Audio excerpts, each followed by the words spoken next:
Buenas tardes a todos, a otro encuentro del ciclo de episodios cartográficos organizado por el grupo GECIT.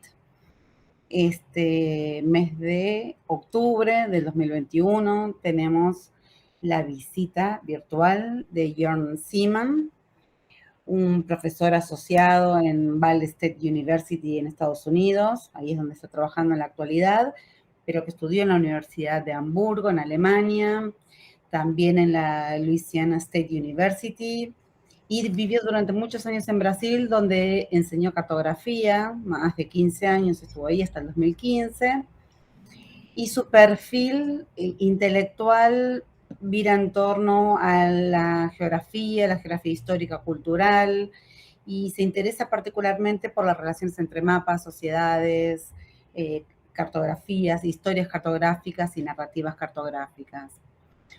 Hoy va a presentar una serie de reflexiones en torno a un tema que él ha trabajado bastante, muy polémico, que espero para que charlemos, y que tiene como título principal ¿De quién es la Amazonia?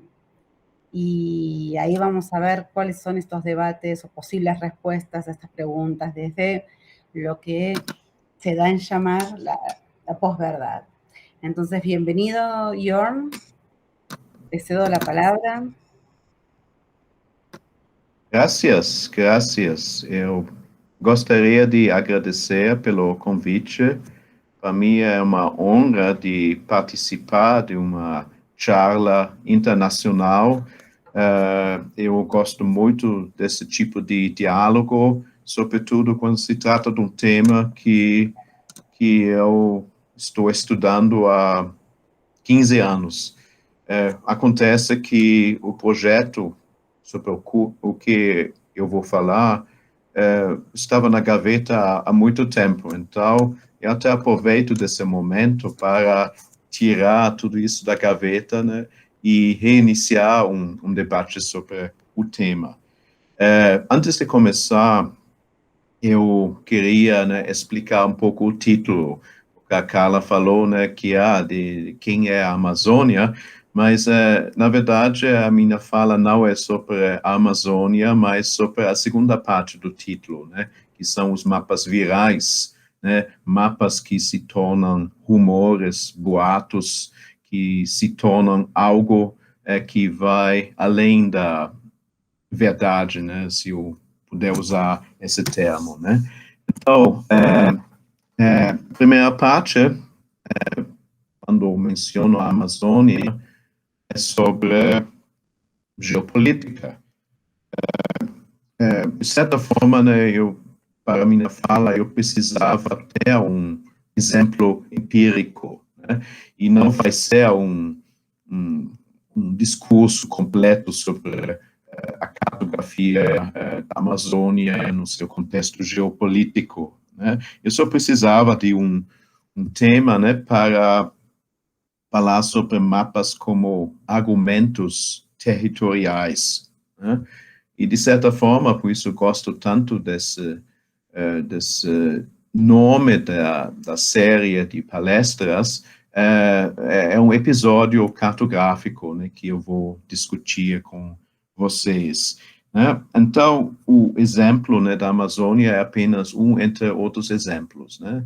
Então, só para ilustrar isso, né, eu não sei se vocês conhecem esse mapa, que é um mapa de propaganda para uma marca de vodka sueco, chamado de Absolut. É uma companhia multinacional que vocês encontram em todos os continentes, e alguns 10 anos atrás, eles resolveram fazer um comercial diferente para o mercado norte-americano. Com o título, né, que o lema deles, em um mundo absoluto, 2, 3 pontos, isso, aquilo acontece, né? A coisa engraçada sobre isso é que a reação sobre essa propaganda não foi o que os suecos esperaram. Quando vocês olham nesse mapa, vocês veem, né, no fundo, né, muito discreto, mas reconhecível, o México. Então, é uma superposição de algumas cores em cima de mapa histórico antes da guerra dos Estados Unidos com o México, que mostra que o México tinha era dona de uma parte considerável dos Estados Unidos. Então, levou poucos dias que já estava surgindo um atrito diplomático e a Absolute foi forçada a retirar essa propaganda, né? Então, eu quero só ilustrar isso, né, porque é uma interface entre o presente e o passado, mas evidentemente uma leitura do presente e uma propaganda, né, supostamente inocente como essa aqui, pode ter consequências muito mais graves do que as pessoas imaginavam. Então, o nosso problema é que estamos entrando em uma nova fase pós. Não é mais a discussão sobre pós-estruturalismo, pós-modernismo, pós-colonialismo, né? Mas é a fase da pós-verdade, como nós podemos ver na política em muitos países do mundo, né? Então, em 2016, os dicionários de Oxford declararam que a palavra pós-verdade ia ser a palavra do ano. Então, o que é pós-verdade, né? Na verdade, é uma virada subjetiva, um giro subjetivo no mundo, né, que cria concepções absolutas sobre a verdade e o que é certo ou errado, né? Então, pela definição, né, isso se relaciona ou denota circunstâncias em que fatos objetivos são menos influentes na formação da opinião pública do que apelos à emoção e crença pessoal. Um bom exemplo disso, evidentemente, é a discussão sobre a forma da Terra, né? Será que é mesmo redonda? Será que é uma esfera? Ou será que é apenas um plano? Então, tem gente que usa isso como argumento, não apenas, né, porque vai com emoções como atitudes religiosas, mas também, para eles, é uma explicação mais fácil de pensar na complexidade de uma forma irregular esférica, né? Até achei engraçado que o dicionário de Oxford teve que dizer que esse dicionário é o mais confiável do mundo, the world's most trusted dictionaries. Então, isso até parece também uma espécie de pós-verdade quando a gente olha esses conteúdos. Então, em anos recentes, a comunidade cartográfica começou a discutir os impactos, né, dessas tendências da sociedade e como se relacionam com mapas. Eis uma foto do Alexander Kent, que é editor do Cartographic Journal, e ele escreveu um editorial em 2017 com o título Trust Me, I'm a Cartographer.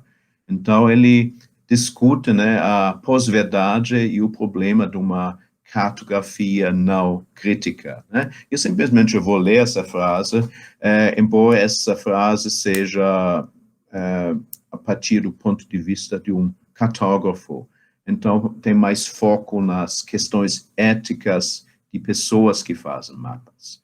Então, ele diz o seguinte: a maior tensão, no entanto, está entre a certeza e a incerteza, entre o conhecimento e a fé. Os mapas precisam fazer com que ambos funcionem.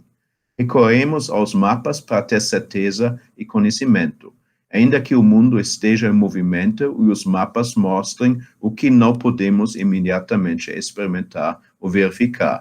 Os mapas exercem nossa fé e nos encorajam que acreditemos no que não podemos ver. Então, isso mostra a relação delicada entre uma representação da realidade e como as pessoas interpretam isso, né, que até cria um certo clima de insegurança na cartografia. Né? Então, um fator que contribui para essa situação é, sem dúvida, a rede social, ou as chamadas mídias sociais. Então, a gente pensa, né, que Facebook ou Twitter são apenas formas de comunicação pessoal, mas, na verdade, esses são mecanismos poderosos, né, para fazer circular informações, inclusive fake news. Então, eu vou citar o Kent mais uma vez, né, ele diz que o uso de mídias sociais, como o Twitter, por exemplo, permite que opiniões políticas e mapas sejam disseminadas de forma mais rápida e ampla do que nunca, sem espaço ou tempo para dar suporte a detalhes ou evidência. Na verdade, esses meios de comunicação não são ideais para argumentação, disputa, reflexão ou verificação de fatos, e uma vez que a mensagem foi consumida, o momento passou e o mundo seguiu em frente. Eu acho que não é só isso. Então, por um lado, uma vez que está fora, lá fora, né, em circulação, né, não é apenas seguindo em frente, porque, na verdade, uma vez uma história está lá, às vezes é muito difícil desfazer essa história, sobretudo quando a gente pensa sobre boatos. E todos nós, com certeza, experimentamos muitas histórias sobre os efeitos da vacina da Covid, os efeitos que as pessoas sofrem quando tomam a vacina. Então, todas essas histórias sem uma fundamentação circulam, e muitas dessas histórias fica muito difícil, né, desfazer essas histórias. Então, uma vez que estão lá fora, eles dificilmente vão sair e as pessoas continuam falando disso. Eu vou dar um exemplo pessoal. Isso aconteceu comigo alguns meses atrás, né, em julho, né. Então, foi uma notícia sensacional que o Richard Branson, o bilionário da Virgin, finalmente organizou uma viagem ao espaço. Então, tinha alguns convidados, passageiros, né, junto com ele, né, e, na verdade, né, era algo que custava milhões, né. Alguns dias depois, surgiram conversas na internet, nesse caso, acho que é do Instagram, parece, né, e um mapa. E eu, né, como ex-usuário frequente do Facebook, eu cortei isso, né, radicalmente agora, né. Eu vi esse mapa, né, e achei uma graça esse mapa, né. Então, na verdade, você tem essa cor de rosa mostrando o foguete, né, em forma de um falo, né, que eles chamavam a astronave do Branson, né, e os outros países com saúde universal para todos. Então, quando eu estava olhando nesse mapa, né, eu só prestei atenção na primeira parte, né, e quando vocês leem aqui nos comentários, né, que até interessante a pessoa que usou essa imagem, Lady Bunny 77, né, que o pessoal vai ter uma discussão, uma conversa em várias direções, algumas alusões sexuais, né, e alguém disse, ok, a gente tem o foguete lá, e qual a relação com o sistema de saúde?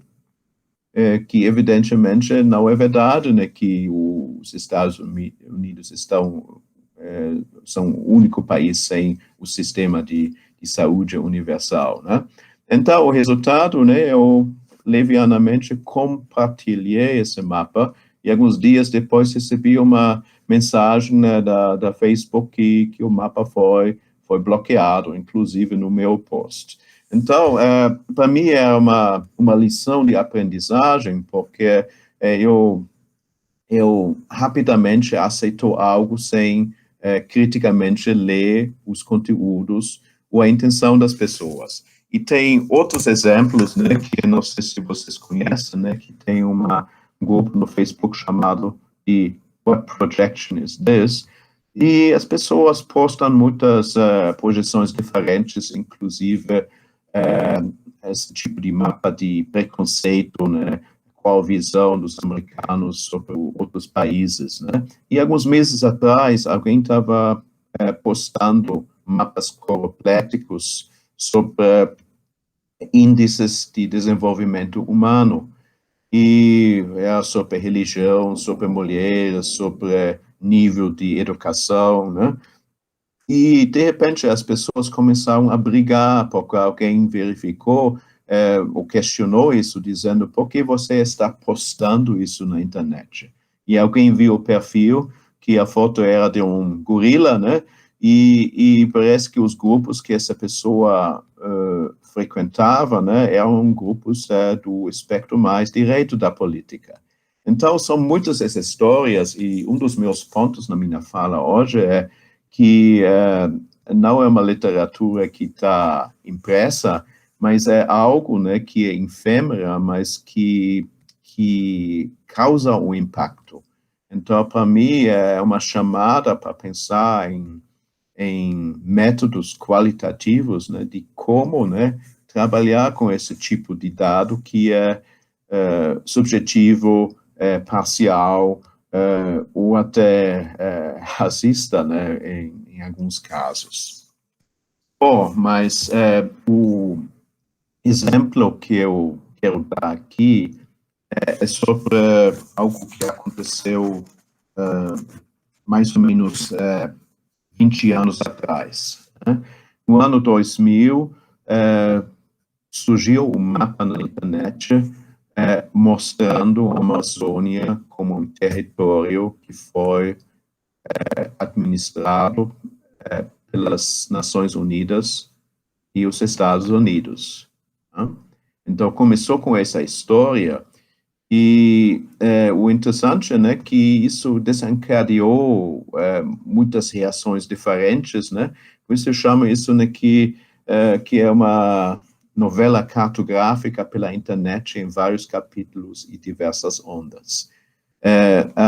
O homem, a pessoa no canto inferior da direita, né, é o diplomata Paulo Roberto de Almeida, que naquele tempo, em 2000, foi parte da Embaixada Brasileira em Washington, e ele minuciosamente registrou correspondência por e-mail e acontecimentos.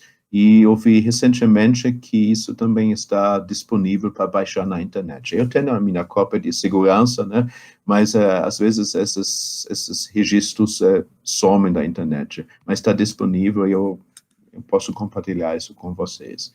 Né? Então, isso vamos dizer que a premissa, né, dessa história. Então, as fontes, né, para essa questão da Amazônia não são livros ou pesquisas, mas são conversas informais.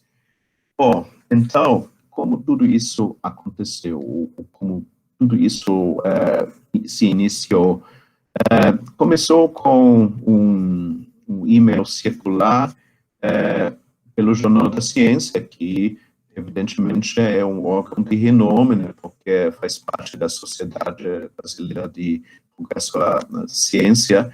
E aí a mensagem diz o seguinte, que uma pesquisadora, né, da Universidade Federal do Rio de Janeiro, né, mandou uma mensagem dizendo que foi levantado recentemente por brasileiros que observaram o sistema de ensino médio primário dos Estados Unidos, um dado no mínimo surpreendente. Em algumas importantes escolas americanas, no mapa mundi do material de geografia em uso, o Brasil aparece dividido.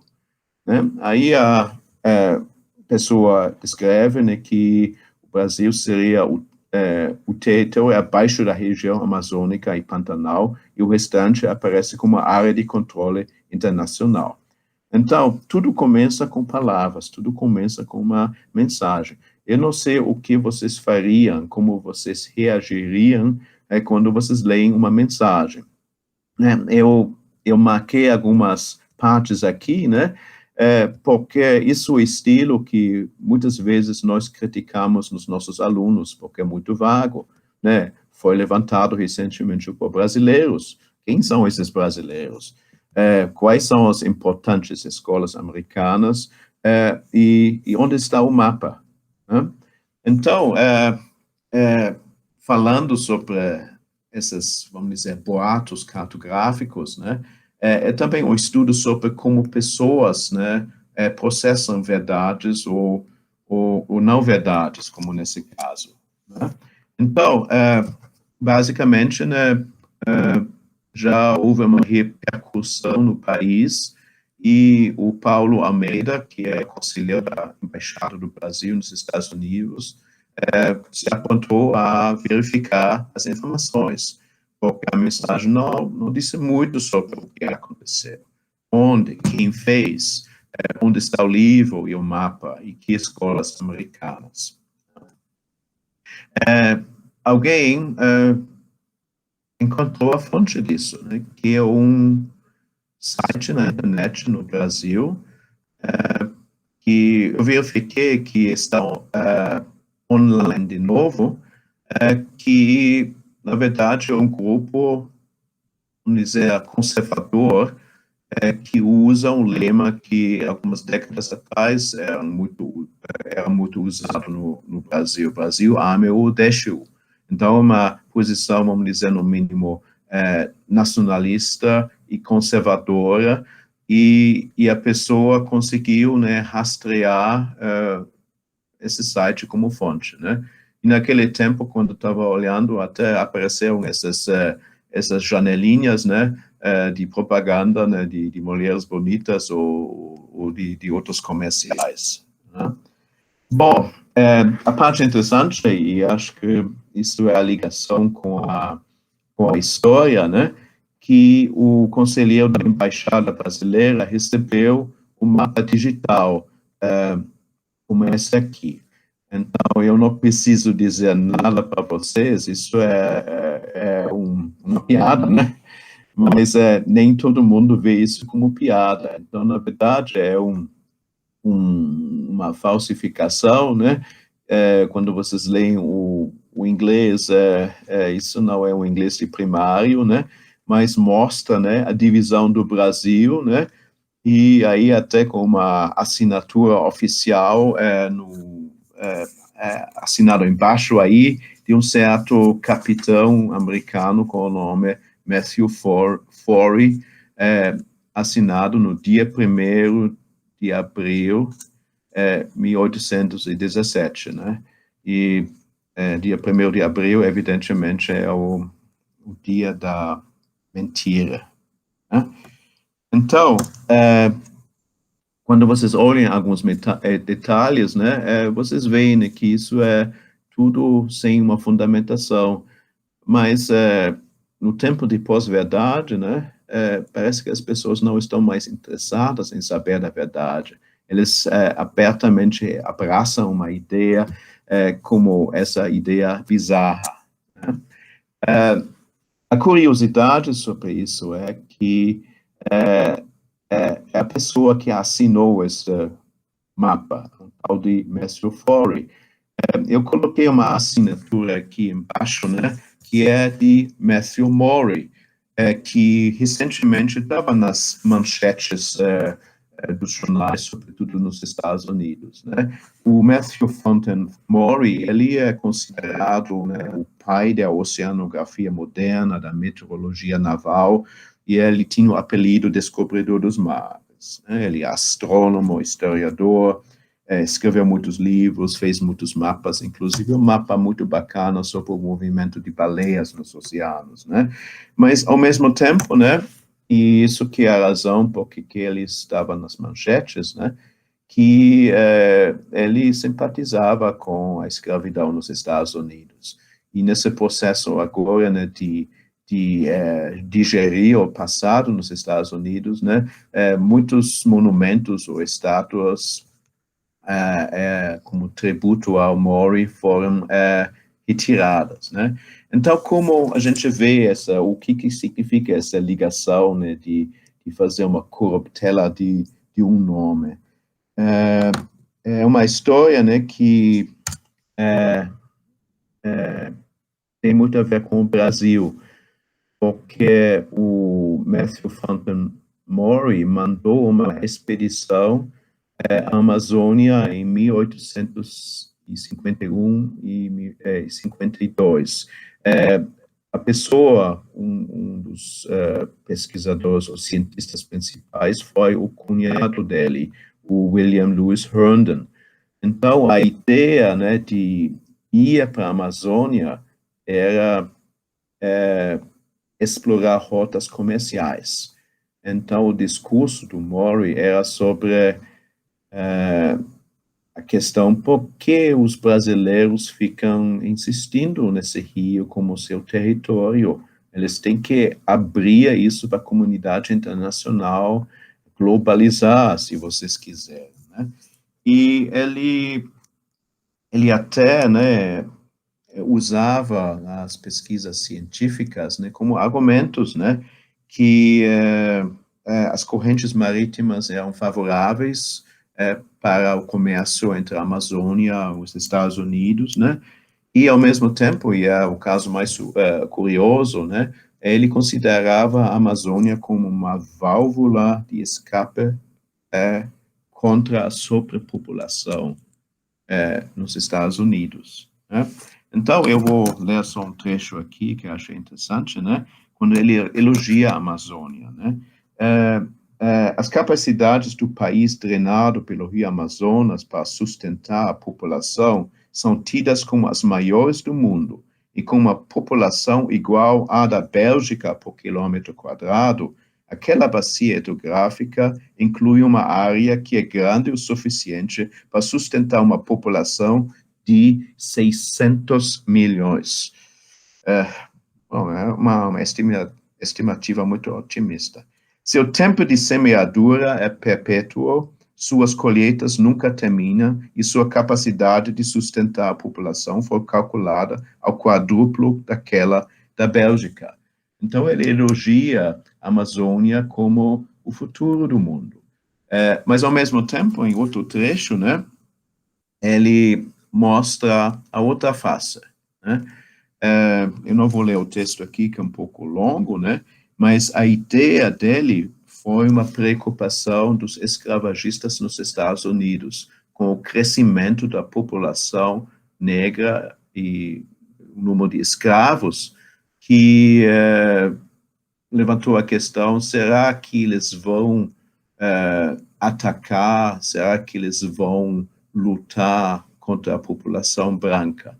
Então, o argumento dele foi que a Amazônia poderia ser um lugar de descarga de escravos em excesso nos Estados Unidos.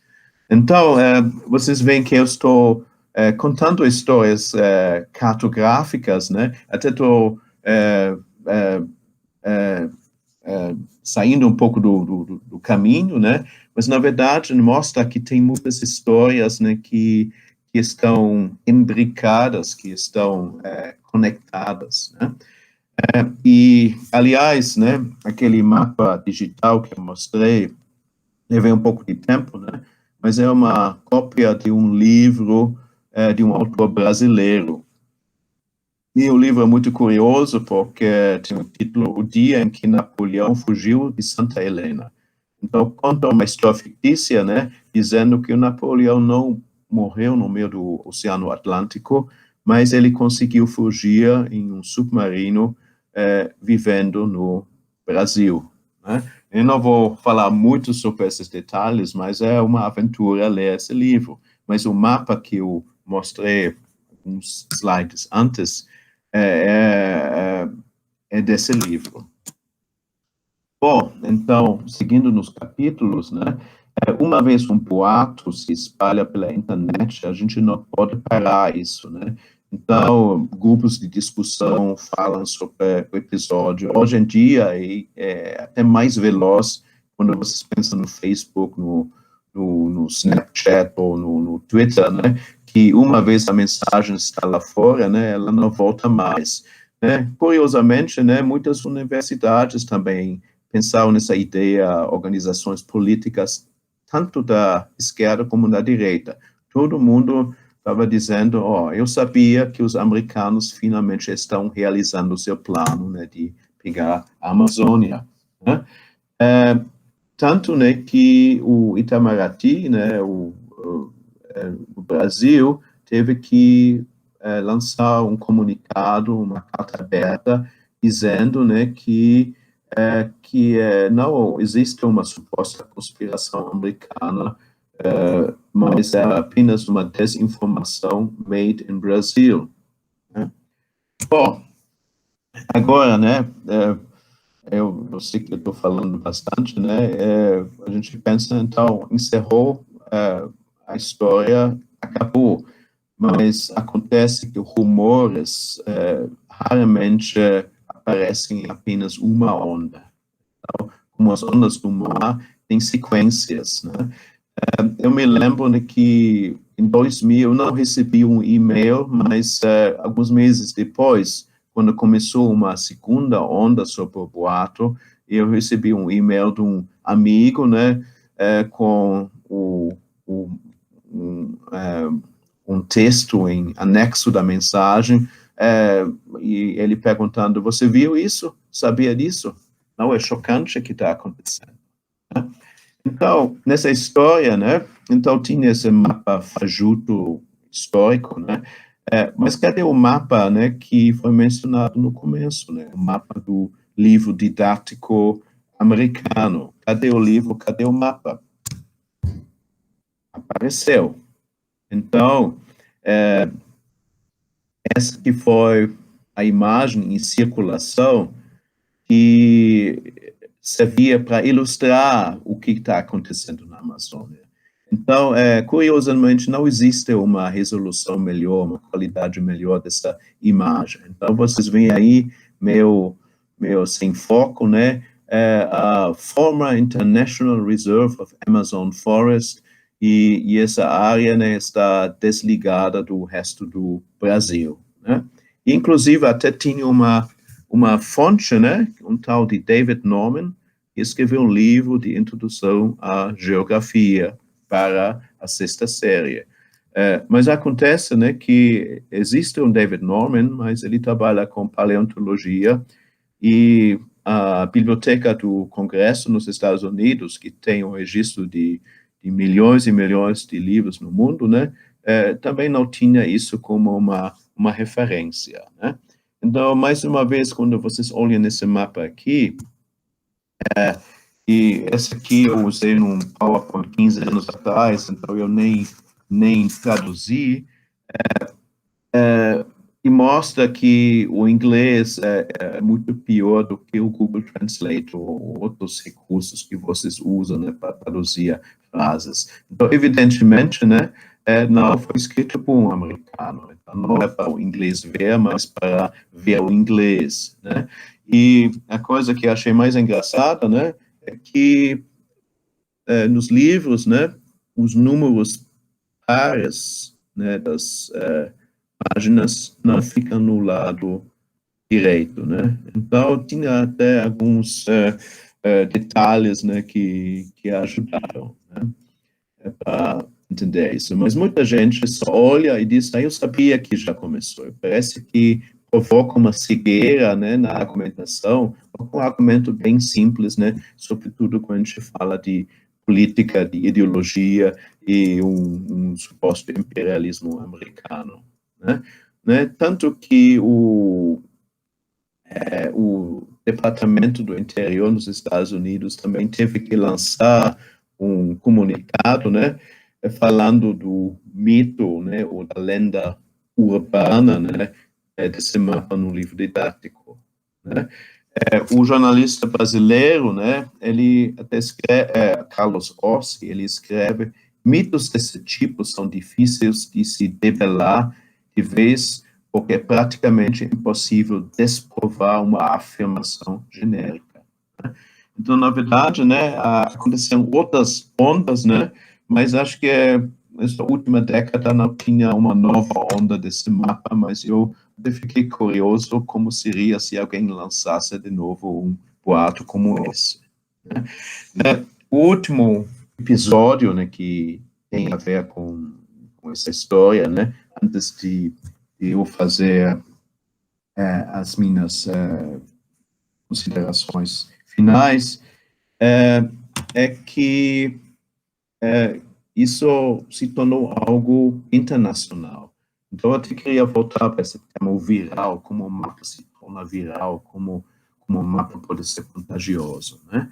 Então, tem uma página na internet chamada de Strange Maps, que existe há mais ou menos 15 anos, é que um jornalista inglês que pega curiosidades cartográficas, né, mapas diferentes, em contextos históricos diferentes, né, e no dia 6 de dezembro de 2007, ele discutiu o mapa do livro didático, o mapa inexistente no livro didático inexistente, né, que provocou, né, essas ondas de boatos sobre a invasão americana no Brasil, né. E mais uma vez, né, eu estou puxando nessa direção, né, vale a pena refletir sobre como, né, analisar essas fontes, né, que são fontes efêmeras. Então, nessa discussão do mapa, né, o que não me interessava mais não foi o mapa, mas o que as pessoas responderam, né. Então, aqui tem alguns comentários até em espanhol. Olá, eu sou de Argentina, I'm read book and lees esto, e que pensas que Yankees, hijos de...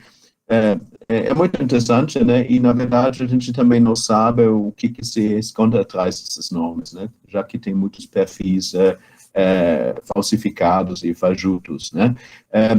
O interessante, né, isso deu algumas centenas de comentários, né, e mais uma vez as pessoas logo comentaram sobre o imperialismo americano, né, porque pensando que o mapa era verdadeiro, né. Então parece que os humanos, né, não sei se é difícil aprender a ser crítico, né, mas mais uma vez, né, mostra como uma história nesse encabimento se torna algo que as pessoas pensam que é verdade, né. Então, eu queria tecer algumas reflexões finais sobre essa história, né. Eu penso, né, que um episódio cartográfico como esse, né, abre novas dimensões para o estudo de mapas, né. E eu me refiro, né, a um livro, né, de cartografia que eu gosto muito, né, que foi publicado inicialmente em 2007, né, Rethinking Maps, Repensando Mapas, né, de Dodge, Kitchen e Perkins. E o último capítulo do livro, né, fala sobre um manifesto para estudos de mapas. E eles falam muito sobre modos, momentos e métodos. A ênfase deles não está em mapas históricos, né, mas se refere mais a mapas digitais e na internet, né. Mas eu acho que é vamos dizer, um ponto de partida, né, para refletir mais sobre o que eu gosto mais de fazer, né, estudar as relações entre mapas e a sociedade, né.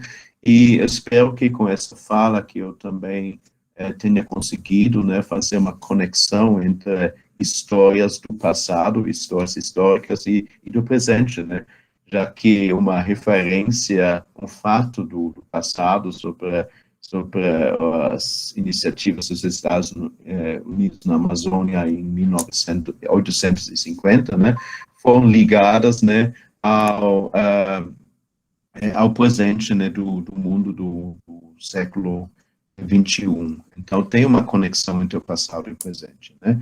E, finalmente, né, e acho que é um ponto interessante para discussão, né, é de pensar sobre a cartografia viral, como mapas podem ser contagiosos, como mapas podem, né, ser uma influência, como mapas são usados, né, para manipular, né. E o desafio para isso é que se trata, né, de dados, né, efêmeros, né, tem muitas emoções, atitudes políticas, né, mas mesmo assim é algo, né, que vale a pena, né, para discutir como um desafio metodológico, né, nos estudos sobre mapas, né. Então, concluindo, né, Eu vou terminar com só uma frase de um poema do poeta norte-americano Howard McCord, que diz que o mapa talvez minta, mas ele nunca brinca. Né? Então, isso. Então, eu espero que a gente tenha uma discussão bem interessante agora.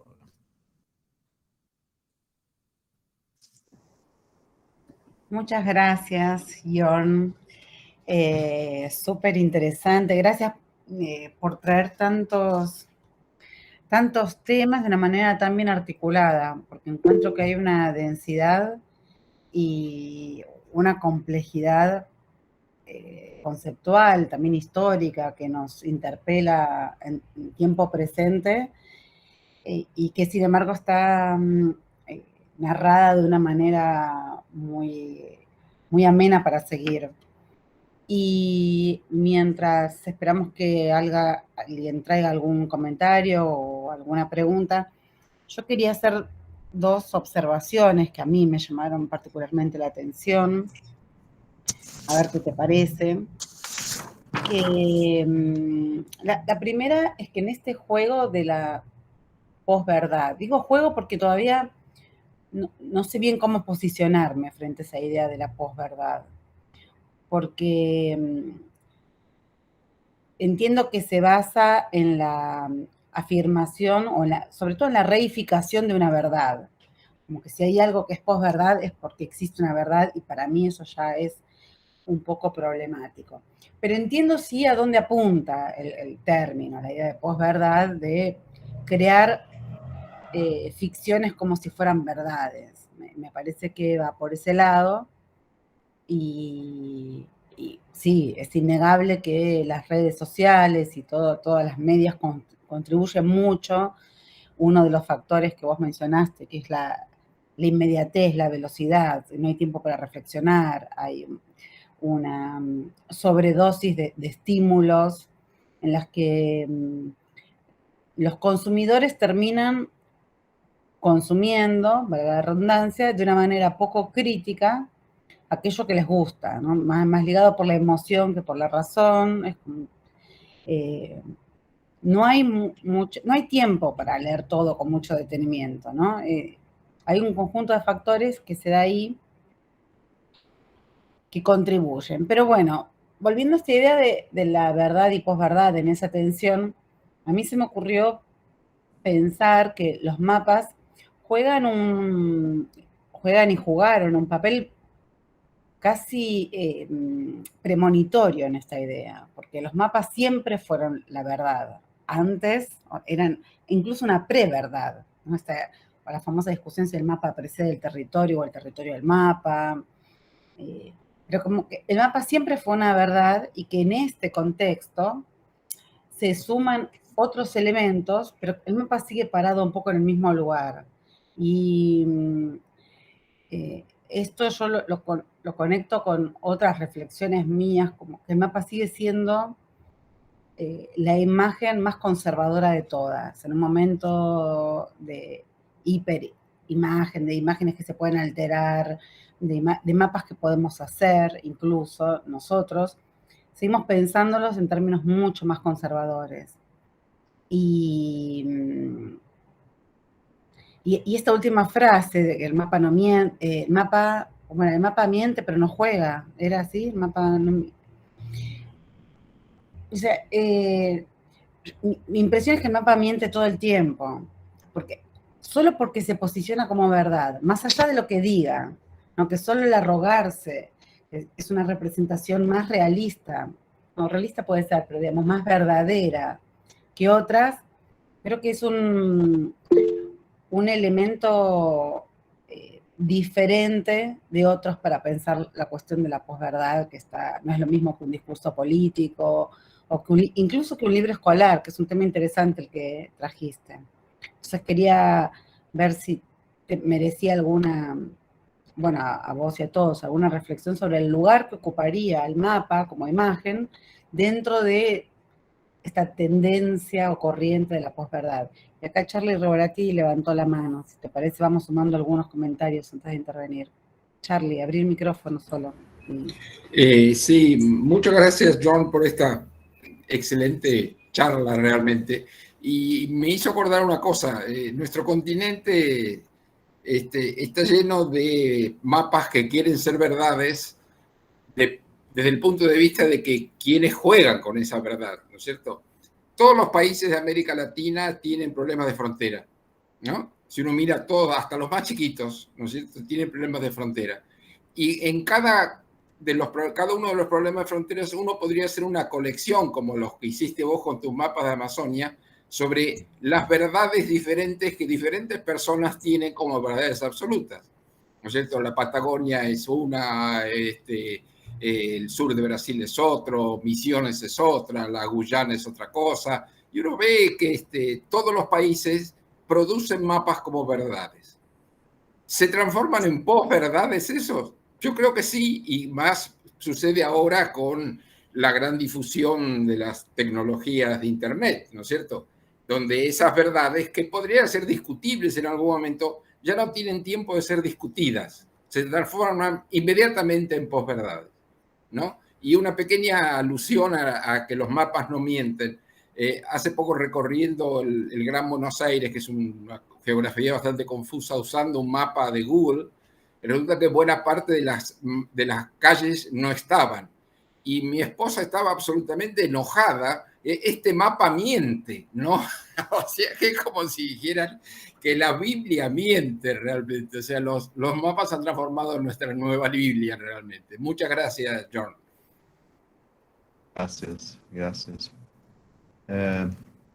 Talvez eu possa dar algumas respostas, ou se eu entendi muito bem todas as observações. Evidentemente, eu concluí essa fala, né, com uma citação que não significa que eu concordo exatamente com essa ideia que os mapas não mentem, né, ou não brincam, né? Mas eu acho que sobretudo nesse tempo atual, né, primeiro pelas turbulências políticas, né, mas também pela tecnologia, né, que tem muita dinâmica, né, e como a sua esposa disse, né, que o mapa mente, não mente, né, um exemplo, né, que eu estou querendo, né, investigar, né, são mapas turísticos do Rio de Janeiro, né.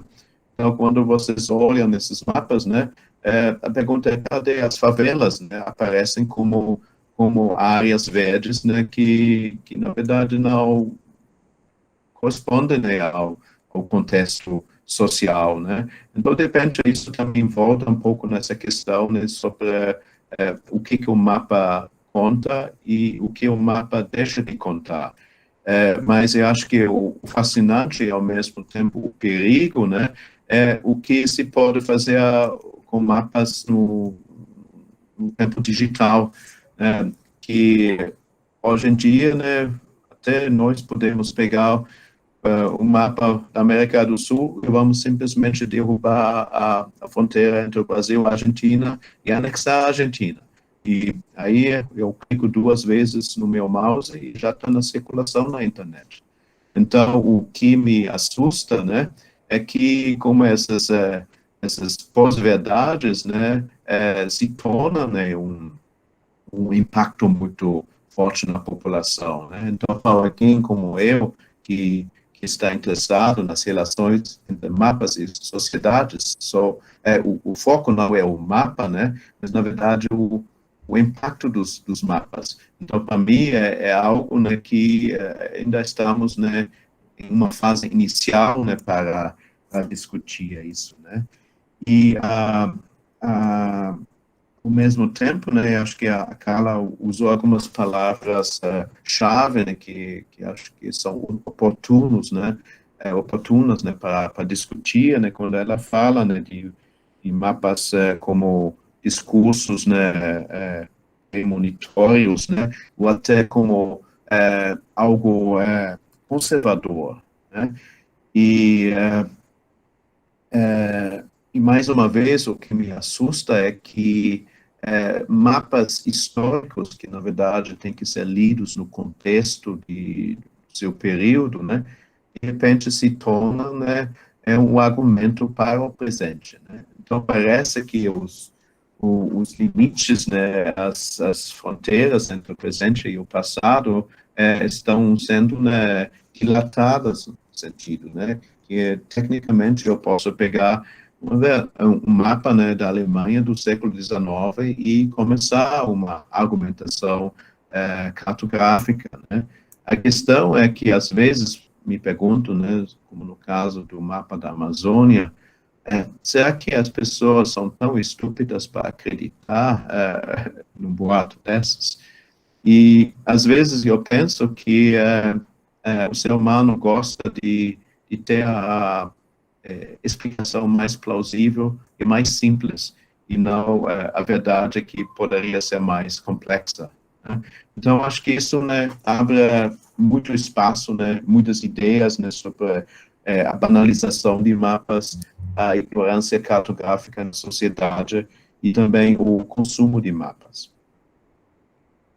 Sí, esto que decís es muy interesante sobre la descontextualización, que es algo que en las redes sociales ocurre no solamente con los mapas.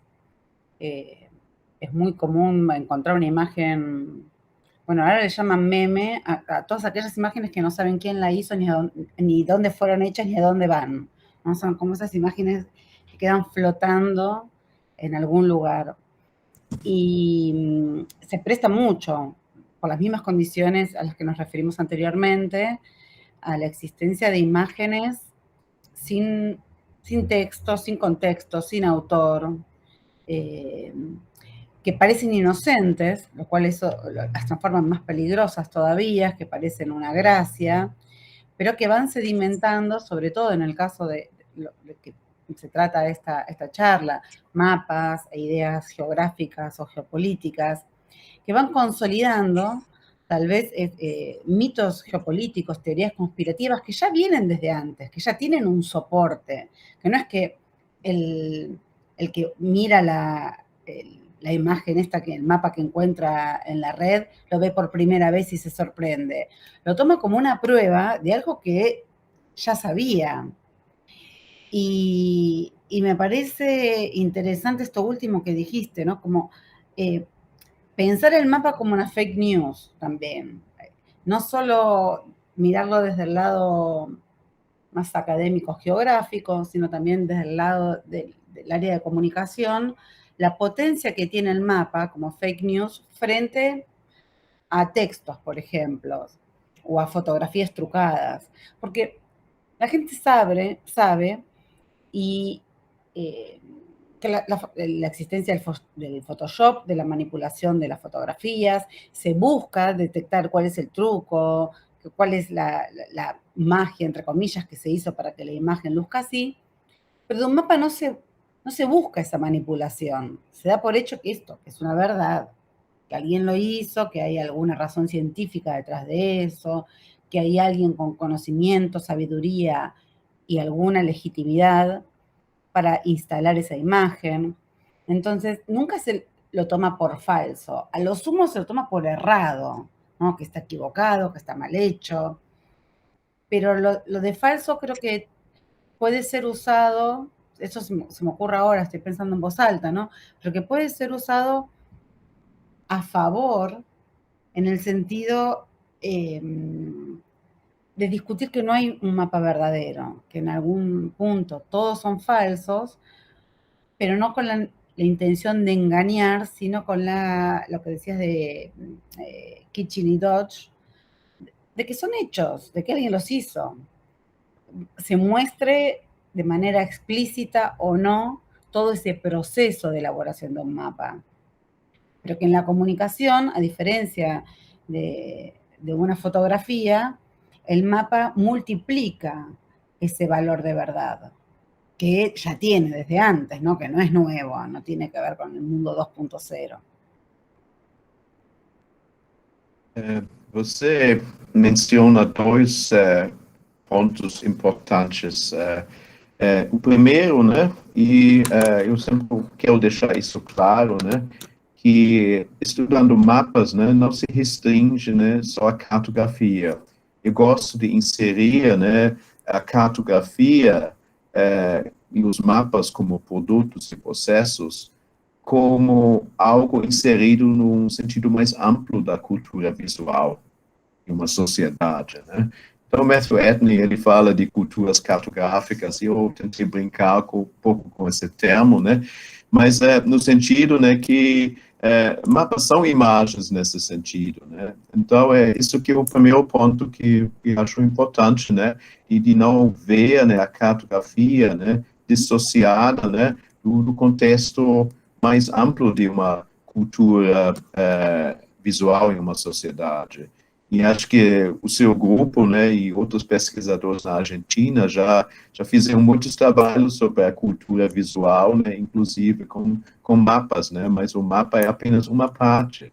Agora, né, o segundo ponto, né, o interessante é que, então, se a gente compara mapas a imagens em comum, né, usando imagens, né, falsificadas, né, imagens, né, manipuladas no Photoshop, né, então como uma imagem, uma fotografia se compara com um mapa. Eu tenho a impressão, né, que parece que o status de credibilidade do mapa é maior do que uma imagem em geral. Então, como o mapa já é uma abstração, significa, né, que quando você inventa, né, uma história por um mapa, né, que as pessoas que veem, o mapa é objetivo, o mapa fala a verdade. Então, parece que o mapa, de repente, tem ainda mais autoridade, mesmo que seja um fake news, do que uma fotografia. Então, as pessoas não imaginam, né, que o mapa poderia ter um efeito semelhante a uma fotografia manipulada. Sí, sí, los mapas digitales todavía más, ¿no? Anthony.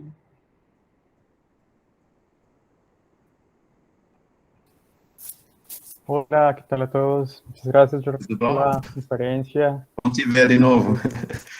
Interesante. Tenía como un comentario más allá como de una pregunta que está muy relacionado también como con estas estéticas de la verdad y que, claro, es como algo que no ha tenido como muy mucha atención desde como la academia, como en esas reflexiones, y es en el caso de Colombia. Pues les podría mostrar así como manera muy rápida, pues que está muy relacionado con lo que contaba yo, pero no solamente en el mapa, sino también como en la imagen satelital, de cómo la imagen satelital también ha sido o está siendo, digamos, como modificada en muchas circunstancias como para construir, digamos, como que argumentos políticos de, pues como de unas verdades que no son ciertas, ¿cierto? Quería como compartirles una, como para mostrarles ahí el ejemplo, que en este caso eran como pues que estaban relacionadas también como con unas protestas como de las alas como de derecha, pues en Colombia, pues como en circunstancias pasadas, y es como para también construir el argumento de que hay una, ¿cierto? Como hay una aceptación pública, empiezan como a llenar una población que no estuvo marchando, ¿cierto? Como en apoyo, bueno, a ciertas circunstancias, digamos, como que conservadoras. Entonces hay como una construcción a partir también como de las imágenes satelitales que tienen una fuerza mucho mayor, digamos, ¿cierto? Como que el mismo mapa, pues porque esa sensación de verdad pues, también que, ¿cierto? Como que se ve ahí como que constituida pues, con todas estas espejos o ventanas o simulaciones como del mundo. Y que yo creo que pues que no es un caso como solamente como en este episodio de Colombia, sino como que está pues cierto como que en todo el mundo, y creo que sí, como que merece como una atención ahí, como cierto como de reflexión ahí, pues porque eso tiene unos impactos muy fuertes ahora como en estas formas como de circulación globales y masificadas como pues como la información. Pero nada, era como un comentario solamente como mostrando otro caso ahí. Y ahí, Anthony, con esto que decís, también da para pensar de una manera más amplia, no para cerrar ahora acá, pero cómo la credibilidad de las imágenes y de los mapas también se da por la constitución de esta red de sentidos en las que todas estas imágenes circulan de manera errática, simultánea, y se van reforzando. O lo que decía antes, más bien no es que se vayan reforzando entre sí, sino hay imágenes que dicen una cosa y lo contrario, pero el que las consume, las que no les gusta las deja pasar, porque no hace falta leerlas, no hace falta analizarlas, no hace falta rebatirlas, porque no hay argumentación posible, no hay con quién discutir, vamos a decir concretamente. O sea, uno tiene una opinión de 2 líneas en un posteo, pero ¿contra quién uno está discutiendo? O sea, ¿contra quién uno está argumentando? No hay una comunidad de 4 personas que estén diciendo, bueno, a ver, ¿qué pasa con este mapa, con esta fotografía? Entonces, al no haber eso, se da la como construcción, la autoconstrucción de una convicción, donde ya no es necesario someter a debate, a poner en duda aquello que nos parece plausible. Y entonces el salto entre que nos parece plausible y transformarlo en una verdad se da en 3 segundos ahora, en un clic. Digamos, antes había que ir, hablar con alguien, hacer una presentación, que alguien contestara, que mostraran un contraejemplo. Nada, era un contraejemplo, uno lo borra, lo pasa y listo. Y como decía Jorn, se pone a circular de una manera viral y contagiosa aquello que nos gusta. Y lo otro, bueno, nada, ahí lo borramos. Entonces, todo ese aparato crítico, bueno, de seleccionar, de elegir, de no hacer un uso sesgado de la selección de las fuentes, que nos correspondería, ya, bueno, incluso hablo de los intelectuales, es como que por un lado hacemos un trabajo riguroso, pero después, voy a decir una cosa así un poco provocativa, nos burlamos de los terraplanistas y mandamos todas estupideces que dicen los terraplanistas, pero nunca discutimos con un verdadero terraplanista. Nunca ponemos sobre la mesa nuestros argumentos y escuchamos qué piensan. Simplemente nos burlamos o lo dejamos pasar o ni siquiera contestamos. Pero es curioso que no haya un debate de ninguna naturaleza sobre ese tipo. Y hay algunos memes que le llaman, supuestamente hechos por terraplanistas, que claramente son una burla y que están hechos por personas que no comulgan. Estoy usando estas palabras muy polémicas, no sé por qué, son las que me salen. De decir, bueno, la reunión más grande en el globo, una convención de terraplanistas, y la promocionan como la reunión más grande de terraplanistas del globo entero. Ningún terraplanista va a decir eso. Entonces, jaja, qué divertido, y eso circula como meme. ¿Qué nos aporta todo eso? Poco y nada, ¿no?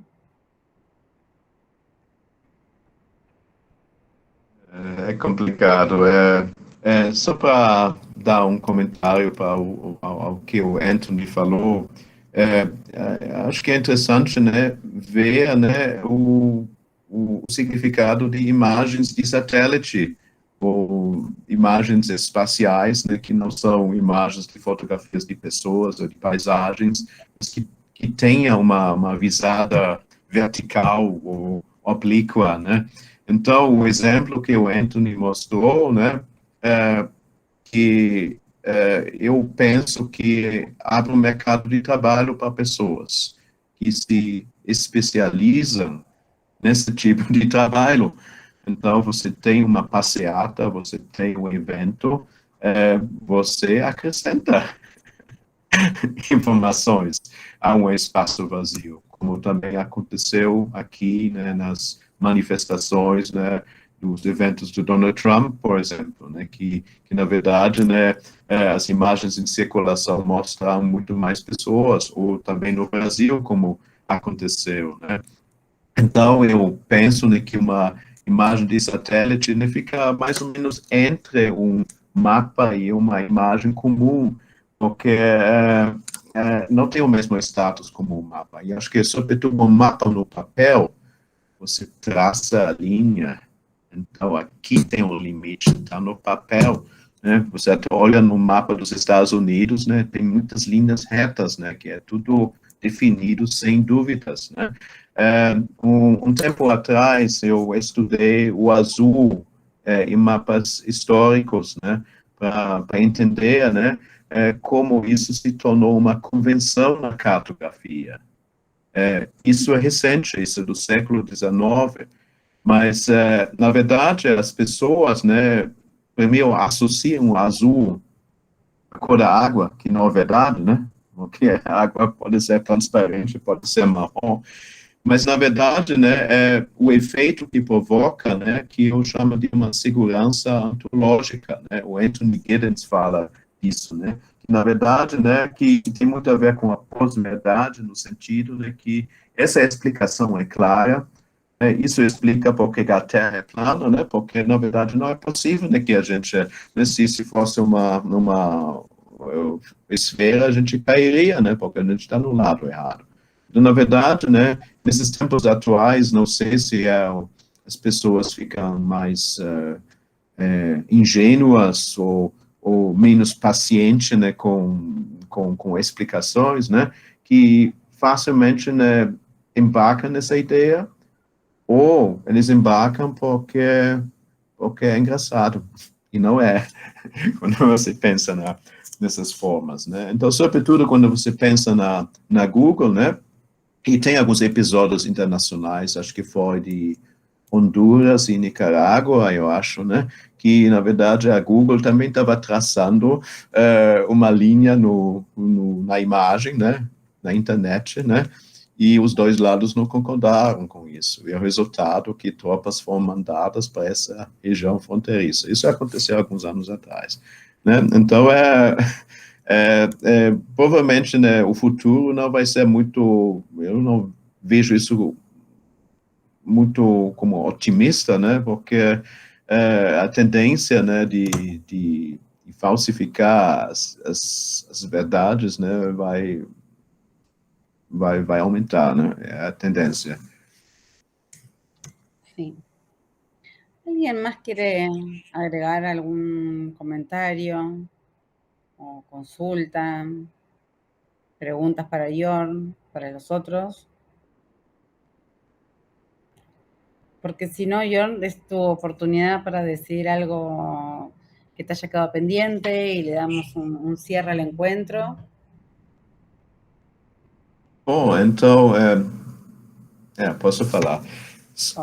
Então, mais uma vez, eu queria agradecer pelo convite, né, e a minha ideia, né, que eu, como mencionei, que esse projeto estava na gaveta, né, há 14, 15 anos, né, e recentemente tem gente estudando, né, esse aspecto da cartografia, né.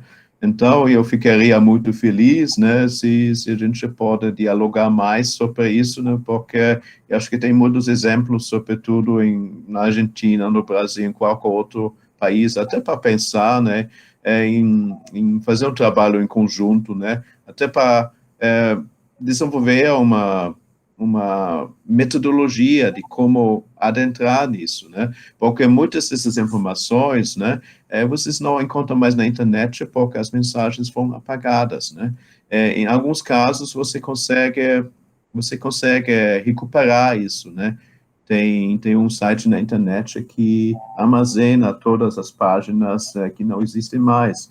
Então, você até pode ter acesso a páginas que não existem mais, que é o archive.org, né, que tem um mecanismo, né, que te ajuda, né, a ver páginas que foram registradas, mas que não existem mais.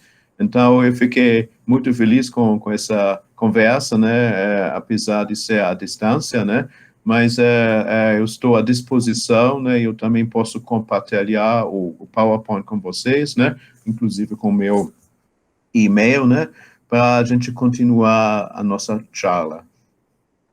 Sería fantástico. Nosotros vamos a divulgar este video en nuestro canal de YouTube y ahí vamos a poner informaciones de contacto, si estás de acuerdo.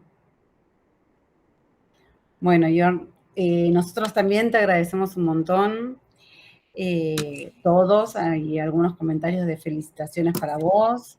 Fue súper interesante escucharte, quedan un montón de ideas flotando ahí y seguramente habrán otras oportunidades para para encontrarnos y seguir conversando. Este tema recién empieza. Bueno, acá también Marina te agradece. Nos vemos próximamente. Saludo a Charlie, ya saludo también a Nivea. Entonces, muchísimas gracias por haber aceptado la invitación y por haber compartido con nosotros tus ideas. Gracias, John. Gracias. Hasta la próxima. Buenas tardes.